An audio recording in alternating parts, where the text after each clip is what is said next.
Hey all, ఇదేంటో తెలుసా? మా పెళ్లి పట్టీలు తీసుకొని కూడా 6 years అవుతుంది.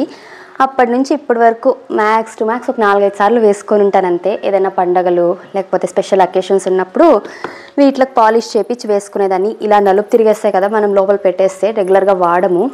నేను చిన్నప్పటి నుంచి నేను ఆఫీస్ అంటే వర్క్కి వెళ్ళే ముందు వరకు కూడా రెగ్యులర్గా వేసుకునేదాన్ని. దాని తర్వాత ఫ్లోర్ అంతా సైలెంట్గా ఉంటుందనేసి, డిస్టర్బెన్స్గా ఉంటుందనేసి అలా పట్టీలు వేసుకోవడం తగ్గించేసాను. దాని తర్వాత కంప్లీట్గా అలవాటే వెళ్ళిపోయింది.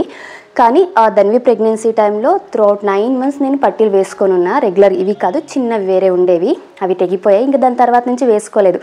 మళ్ళీ ఇంకా ఈ సెకండ్ ప్రెగ్నెన్సీలో కూడా సేమ్ అదే ఫాలో అవుదాం అనుకుంటున్నా. మనం ఏ మెటల్ అయినా సరే మన బాడీలో వేసుకుని ఏ మెటల్ అయినా దానివల్ల ఖచ్చితంగా బెనిఫిట్స్ అయితే ఉంటాయి. దీన్ని సైంటిఫిక్గా ప్రూవ్ చేశారో లేదో తెలియదు, కానీ కొన్ని స్పిరిచువల్లీ కొన్ని బెనిఫిట్స్ అయితే ఉన్నాయి. నేను నమ్ముతా అవన్నీ కూడా. ప్రెగ్నెన్సీ టైంలో వెండి పట్టీలు వేసుకోవడము, మెట్టెలు, అలాగే చేతులకి గాజులు వేసుకోవడం, వీటన్నిటి వల్ల బేబీకి బెనిఫిట్స్ అవుతాయి, అలాగే మనకు కూడా. ఈ పట్టీలు వేసుకోవడం వల్ల ఏమి అంటే మనకు హార్మోనల్, ఈ టైంలో హార్మోన్స్ అలా అప్ అండ్ డౌన్ అవుతూనే ఉంటాయి కదా.